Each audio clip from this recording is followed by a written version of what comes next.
Sobat Voli, salam satu hobi.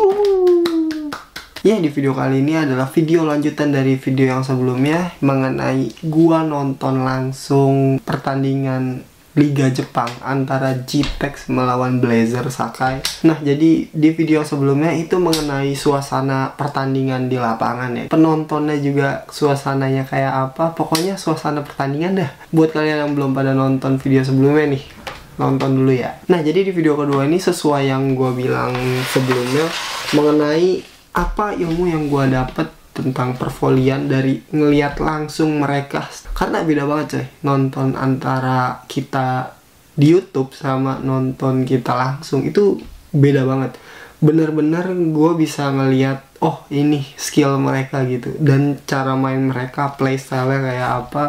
Terus juga kelebihan-kelebihan mereka itu kelihatan banget coy. Karena kalau misalkan kita nonton di YouTube itu ya, videonya kan itu selalu ditonton di shoot ke situ doang gitu. Sedangkan kalau kita ngelihat langsung, misalkan kita mau ngelihat libero nih, nah kita tuh bisa ngelihat pergerakannya libero gitu, walaupun bolanya di mana gitu. Sedangkan kalau kita di YouTube kan kameranya itu ngikutin bola terus, siapa yang nerima kan, pergerakan liberonya itu nggak dilihatin gitu. Jadi banyak perbedaan lah antara nonton langsung sama nonton di YouTube ya. Nah, ketika nonton langsung tuh gue memperhatikan gitu ya, ini mereka tuh kelebihannya di mana dan kenapa sih mereka itu bisa jadi pemain dunia gitu lah ya. Udah levelnya itu udah bukan kaleng-kaleng coy, Olimpik coy, Olimpiade. Mereka bisa jadi pemain timnas Olimpiade itu kenapa? Oke? Karena yang kemarin itu gue tonton adalah tim JTEX yang isinya pemain timnas Jepang ya kebanyakan. Itu kayak Miyaura, kayak Sekita, terus Ogawa, TJ Del Falco, ada Lucarelli juga. Sebenarnya gue pengen ngebahas tentang Lucarelli juga ya di video ini, kelebihannya itu apa. Tapi karena dia itu mainnya cuma sedikit, jadinya ya gue skip dulu lah ya. Nah, jadi kita mulai aja langsung. Yang pertama kita ngebahas Mas Sekita bro. Ini setter utama Jepang, pemain inti, tapi tingginya itu cuma 175 cm. Buset, gue ngeliat dia langsung pendek banget. Buset, sangka libero kali ya. Nah, kenapa orang yang tingginya 175 ini bisa jadi pemain tim inti Jepang? Padahal di Jepang juga banyak coy, setter yang tingginya 180 ke atas tuh banyak. Kenapa Sekita? Karena umpannya anteng banget. Nih, gua ada video aja nih. Umpannya itu bener-bener bolanya nggak berputar sama sekali coy.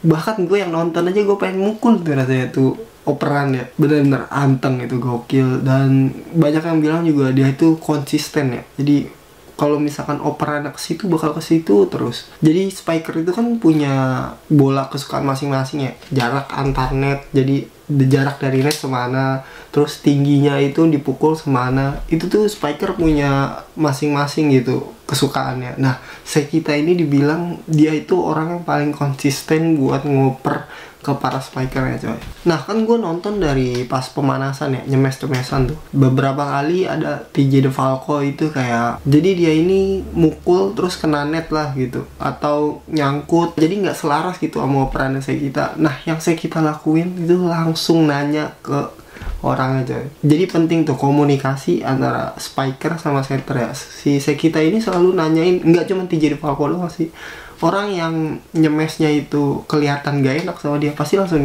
diajak ngomong. Terus kalau misalkan cemesannya masuk itu toss coy. Kenapa? Karena ya balik lagi, volley itu penting komunikasi, terutama buat setter. Setter itu harus bisa mengerti emosi para spikernya. Menurut gue sih kayak gitu. Oh ya, pas lagi pemanasan Sekita itu benar-benar ngelakuin yang namanya minus tempo sama Murayama coy.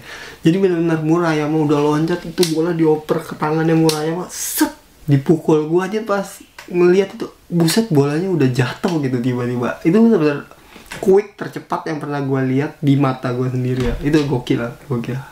Beda kelas ya bang sih. Sekita bos nih kan, anteng banget operannya. Oh.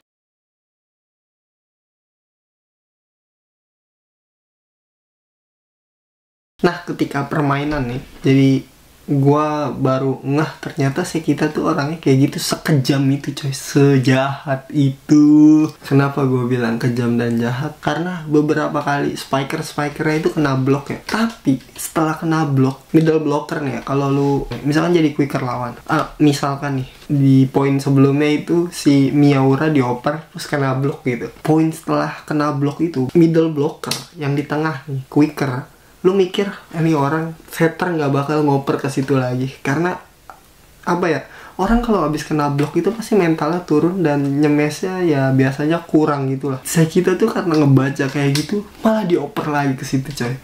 Itu kalau misalkan 2 kali berturut-turut kena blok ya, pasti itu sakit sih, apa perasaannya yang nyemes. Cuma mungkin Sekita itu berpikiran bahwa sorry tadi gua itu operannya nggak bagus nih, gue oper ke lu. Gue yakin sama lu bahwa lu itu bisa nyemes ngelewatin para blocker itu. Itu yang pengen Sekita bilang pakai bola operannya ya. Jadi menurut gue ya Sekita itu orang yang support gitu ya ke para spikernya. Jadi mungkin orang yang di sekitarnya dia itu seneng gitu. Ya lu bisa bayangin sendiri aja kalau misalkan lu nih kena blok sekali gitu, terus lu nggak akan dioper lagi gitu sama setter lu, karena setter lu udah hilang kepercayaan gitu. Sedangkan Sekita nggak, dia masih percaya bahwa kita tuh masih bisa. Itu sih yang mungkin salah satu kenapa dia jadi setter terbaik Jepang ya. Nah buat servisnya ternyata Sekita itu pakai yang hybrid serve ya. Jadi dia ngelempar bola dan setelah lempar bola itu bisa ngefloat ataupun jump serve yang boleh muter gitu. Tapi walaupun jump serve-nya itu nggak kenceng, dia on target coy. Bener-bener ngincer target banget, bahkan sering banget dia itu dapat poin dari jump serve dia yang nggak kenceng tapi mematikan. Ya seperti biasa, di banyak kelebihan ada juga kekurangannya coy Sekita. Apa itu kekurangannya? Ya jelas tingginya. Kasian banget coy, lawannya itu si Salon ya, pemain dengan tinggi 2 meter hampir 2,1 ya, jadi 2 meter 10 cm. Lu bayangin aja 2 meter tuh kayak seapa gitu. Belum tambah dia loncatnya juga lumayan tuh si Salon. Beberapa kali Sekita ngeblok lewat atasnya, bapak ibu ya. Ini Sekita udah semangat banget loncat nih lewat atasnya Tapi ya pastinya dengan kekurangan itu dia nggak berkecil hati buat semangat coy. Buat kalian yang tubuhnya itu nggak terlalu tinggi ya, kalian harus cari cara buat main volley coy. Pasti ada jalan coy, volley itu banyak jalannya coy. Terus lanjut kita ngebahas yang kedua, ini Miyaura. Dia ini rivalnya Nishida ya, karena posisinya sama coy. Di timnas pun dia itu saling bersaingan buat menjadi pemain reguler ya, yang siapa duluan yang keluar main gitu. Tapi Nishida masih selalu jadi pemain inti gitu. Menurut gua setelah gua nonton dia secara langsung ya, itu bener-bener formnya itu bagus banget loncatnya coy.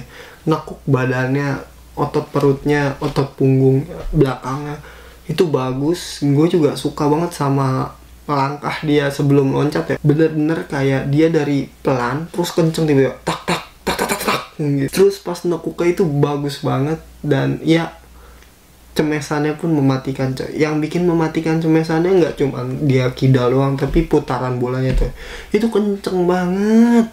Bahkan dia pernah servis S 1 kali bolanya tuh belok karena putarannya coy. Tuh servis S musuhnya pada bengong, disangkain mau ke sini malah ke sini gitu, bolanya belok coy. Putarannya benar-benar gokil. Ya seperti pada pemain kidal umumnya, dia itu benar-benar susah ditebak sama blocker saya. Karena para pemain volley itu ya rata-rata kan pada pakai tangan kanan ya. Jadi kita tuh biasanya kalau ngeblok itu sejajarin sama tangan kanan musuh kita. Tapi karena dia kidal kiri, terus juga orang yang main volley itu jarang yang kidal, jadinya mungkin kebiasa ngeblok di tangan kanan jadi yang tangan kiri gitu. Agak beda coy, jadi kayak beda satu langkah gitu. Terus kekurangannya dari Miyaura mungkin servisnya sih. Pas gue nonton langsung itu dia kayak terlalu ngekontrol bola gitu. Jadi pas servis dia beberapa kali yang kenceng ya, tapi 2 kali berturut-turut out. Nah setelah itu dia servisnya dipelanin gitu, tapi kontrolnya jadi tinggi gitu. Mungkin nggak pengen buang bola ya.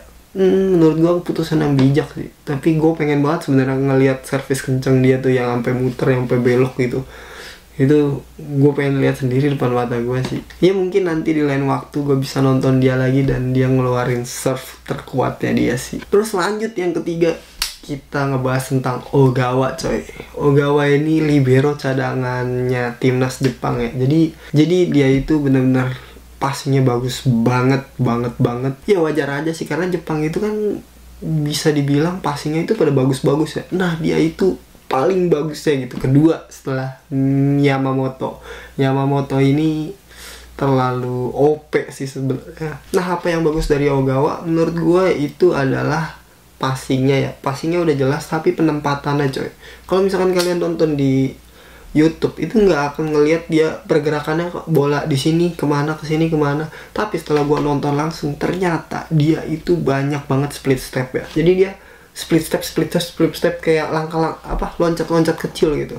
Itu banyak banget coy. Gua sampai ngitungin juga susah gitu. Jadi pas bola di passing dia split step nyari posisi, terus pas lagi bola di tangan tosser dia split step, terus pas musuh mau nyempes dia split step lagi. Dia tuh banyak banget split step ya coy. Gua terkagum-kagum sih sama positioningnya dia. Ya beberapa kali dia salah posisi sih, kayak bola disemes ke sini tapi dia kemana gitu. Tapi jarang banget dia salah coy. Bener-bener kalau bola point tuh ya bola mati di tangan orang gitu, bukan tangan dia.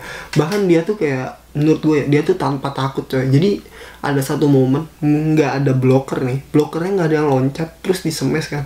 Dia itu bener-bener diliatin gitu, nggak ada. Kita kalau misalkan ngelihat orang nyemes tanpa blocker pasti begini lah ya. Apalagi ini tuh udah profesional coy, nyemesnya pasti kenceng-kenceng. Kita kalau udah gak ada blocker pasti begini lah, gue yakin banget. Tapi dia tuh bener-bener walaupun tanpa blocker gue nggak takut gitu. Terus dia akhirnya nyemes ke atas. Wah gokil banget. Sayangnya itu poin jadi musuhnya sih, padahal penyelamatan bagus banget itu, gokil. Tapi apa konsisten ya? Bisa dua orang. Aduh kosong. Jangan dibak. Nah yang gue dapet selain dia split stepnya banyak, ternyata split step itu nggak perlu loncatnya tinggi-tinggi coy. Sebisa mungkin tuh kayak lepas dari tanah langsung turun gitu. Jadi ya mungkin tergantung juga ya kita kebiasaannya apa, tapi dia tuh split stepnya tipis-tipis gitu. Menurut gue mantap sih, buat siapa tahu kalian ada yang mau jadi referensi buat nyoba gitu kayak Ogawa ya kan, bisa dicoba coy. Terus yang terakhir, the one and only, the Falco. Dia ini pemain timnasnya Amerika dan dia ini benar-benar gokil sih menurut gua. Walaupun apa ya badannya kelihatan agak gempal gitu, tapi ternyata itu otot coy, power coy.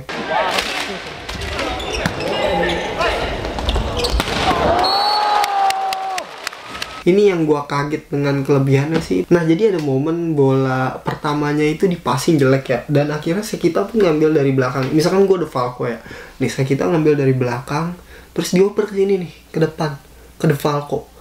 Itu orang dengan nyemes sudut sekecil ini, semakin kecil lu ngambil sudutnya semakin susah. Tapi dia itu bisa dengan mantep coy, berkali-kali. Itu nggak sekali dua kali ya kayak gitu ya, itu berkali-kali. Ini bisa gue bilang ini senjatanya dia.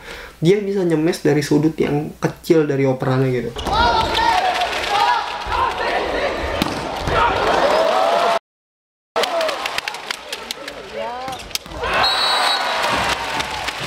Nah terus kelebihan kedua dari TJ The Falco ini juga dia bisa manipulasi blocker coy. Bener gokil, ini gokil.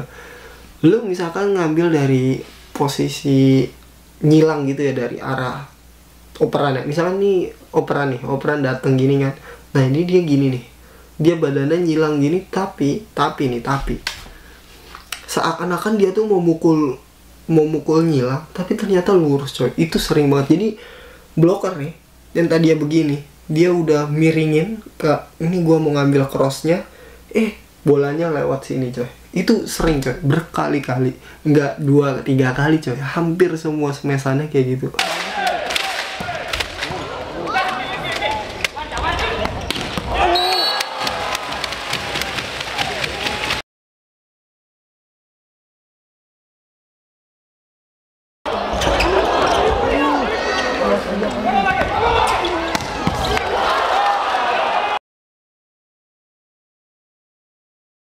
Timingnya tuh pas banget. Itu benar-benar ngelihat arah gerakan blocker sih. Blokernya juga ya mungkin ngerasa termanipulasi ya, karena nih dia pertamanya begini, dia belokin, bolanya lewat sini. Dan gerakan smashan TJ The Falcon menurut gua rada aneh sih. Kayak apa ya, dia titik bolanya tuh yang dipukulnya juga agak aneh soalnya. Nggak umum gitu dari orang Jepang ya. Orang Jepang tuh kalau ngeliat sendiri titik pukulannya kayak ya sih di situ kan. Terus pergerakannya juga gitu. Sedangkan dia itu agak aneh sih. Gua asing aja gitu gua ngeliatnya. Tapi ya jago. Ya balik lagi sih, tipe nyemes orang tuh beda-beda. Ya selama poin why not ya kan.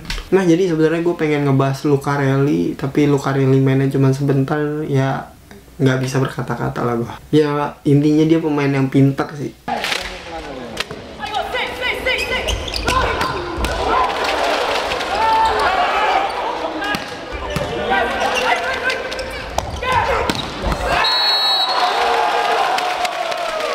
Oke, jadi sekian dulu video kali ini. Terima kasih buat teman-teman yang udah pada nonton. Kalau misalkan kalian ada pertanyaan, silahkan tulis di kolom komentar bawah. Atau kalau misalkan kalian ada kelebihan si ini, ternyata kayak gini juga loh bang gitu. Ya, tulis saya di kolom komentar bawah. Terima kasih, bye-bye. Salam volley, salam satu hobi.